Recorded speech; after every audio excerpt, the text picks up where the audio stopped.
আসসালামু আলাইকুম রহমতুল্লাহি ওয়া বারাকাতুহু। স্বাগতম প্রত্যেককে আমার চ্যানেলে। আমি হিমেল রানা সাকলাইন। আজকে বরাবরের মতো উপস্থিত হয়েছি নবম ও দশম শ্রেণীর দ্বিতীয় অধ্যায় সেট অফ ফাংশন এর অনুশীলনী 2.1 3 নং প্রশ্নের সমাধান নিয়ে আজকের ক্লাসটি এখন শুরু করছি। 3 নম্বর প্রশ্নে বলা আছে এ সেটের উপাদান 2, 3, 4 এবং বি সেটের উপাদান 1, 2a এবং সি সেটের উপাদান হচ্ছে 2ab হলে নিচের সেটগুলো নির্ণয় করো। তো আমাদের প্রথম ক নম্বর প্রশ্ন হচ্ছে বি বাদ সি। সবাই জানো যে বাদ চিহ্ন মানে হচ্ছে যে বি সেটের উপাদান থেকে সি সেটের উপাদানকে বাদ দিতে হবে, অর্থাৎ বিয়োগ করতে হবে। আমরা বাদ চিহ্নের আরেক নাম জানি বিয়োগ করা। তাহলে আমরা এটার সমাধান কিভাবে করতে পারি? ক সমাধান আমরা লিখব দেওয়া আছে এ সেটের উপাদান। আসলে আমরা এখানে এ সেট লিখব না, কারণ আমাদের প্রশ্নটি হচ্ছে বি বা সি। তাহলে আমরা বি সেট এবং সি সেটের উপাদান লিখব দেওয়া আছে।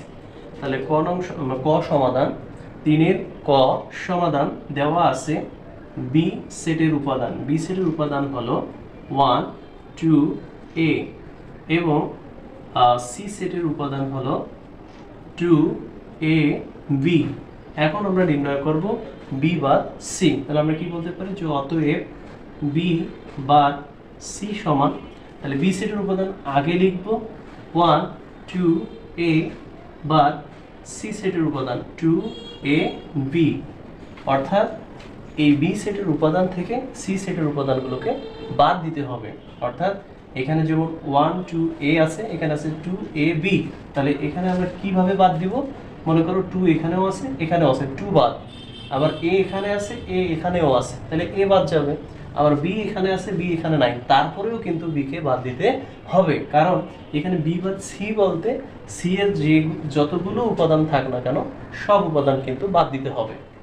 বাদ দেওয়ার পর যে উপাদানগুলো বি সেটের টিকে থাকবে সেই উপাদানগুলোই হবে বি বাদ সি। অর্থাৎ তাহলে আমরা যদি 2 এবং a কে বাদ দিই তাহলে কি পাচ্ছি? তাহলে আমরা পাচ্ছি 1। তাহলে আমার নির্ণীয় অ্যান্সার হচ্ছে বি বাদ সি এর অ্যান্সার হচ্ছে 1, কারণ আমরা 2 বাদ দিয়েছি, a বাদ দিয়েছি, কিন্তু বি এখানে আছে এখানে নাই, তারপরেও কিন্তু বি কে বাদ দিতে হবে। তাহলে এটাই হলো আমাদের নির্ণীয় অ্যান্সার। তো আমি আবারও বলে দিতে চাই যে দেখো যে এখানে কয়ে বলা আছে বি বা সি।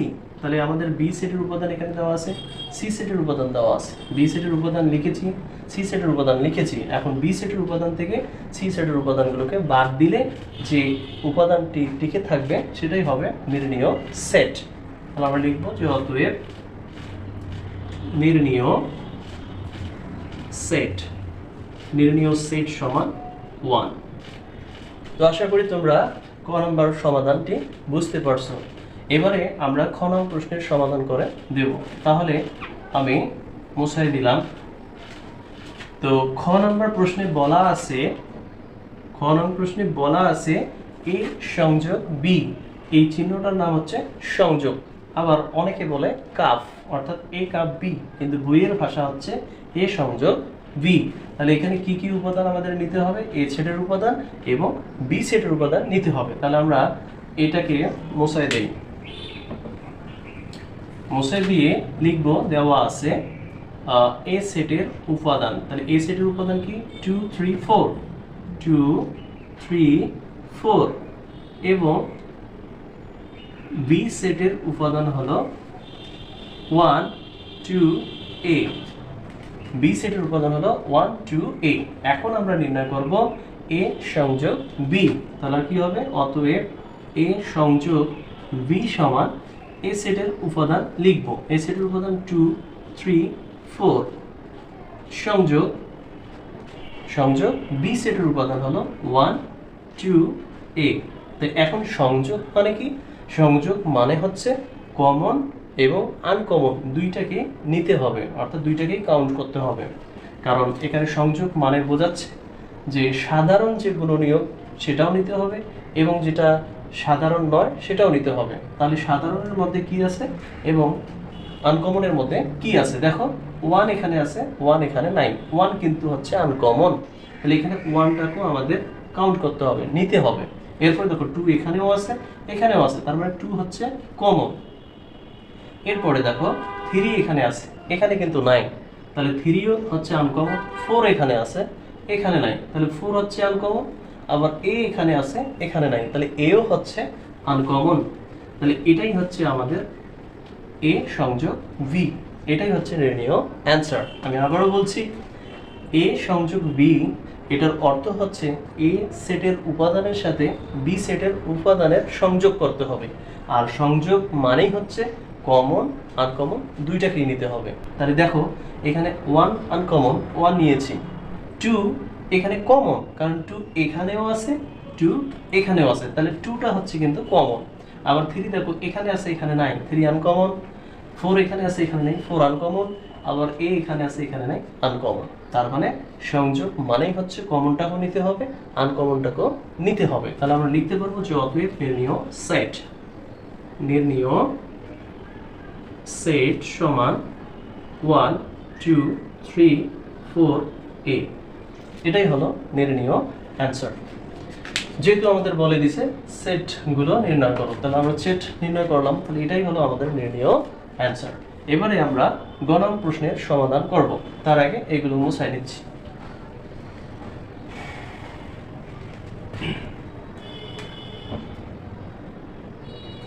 তো গ নং প্রশ্নে কি বলা আছে? বলা আছে এ সেট বি, অর্থাৎ এ সেটের উপাদানের সাথে বি সেটের উপাদানগুলোকে সেট করতে হবে। তাহলে এবারে সেট মানে কি? আমরা তো একটু আগে জানলাম সংযোগ মানে কমন এবং আনকমন নিয়ে যে উপাদানগুলো গঠিত হয় সেগুলি হচ্ছে কি? সেগুলো হচ্ছে সংযোগ। এরপরে আমরা আসি সেট। সেট অর্থাৎ সেট অর্থটা কি দাঁড়াচ্ছে? এ সেটের উপাদানের সাথে বি সেটের উপাদানগুলোকে সংযোগ করতে হবে, অর্থাৎ এ সেটের উপাদানের সাথে বি সেটের উপাদানগুলোকে সেট করতে হবে। অর্থাৎ সেট অর্থ তাহলে কি দাঁড়াচ্ছে? সেট অর্থ হলো যে কমন, শুধু কমন উপাদানগুলোকে নিয়ে যে সেট গঠিত হবে সেটাই হবে সেট সেট। তাহলে আমরা এটাকে লিখে রেখেছি যে দেওয়া আছে এ সেটের উপাদান 2 3 4, বি সেটের উপাদান 1 2 এ।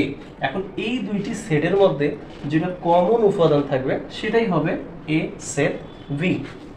তাহলে আমরা লিখি যে অতএব এ সেট বি সমান এ সেটের উপাদান হচ্ছে 2 3 4 সেট এবং বি সেটের উপাদান হচ্ছে 1 2 এ। তাই এখন আমরা যদি এ সেটের উপাদানের সাথে আমরা যদি এখন বি সেটের উপাদান সেট করি তাহলে কি পাওয়া যাবে? আমরা তো বললাম যে সেট মানে হচ্ছে কি?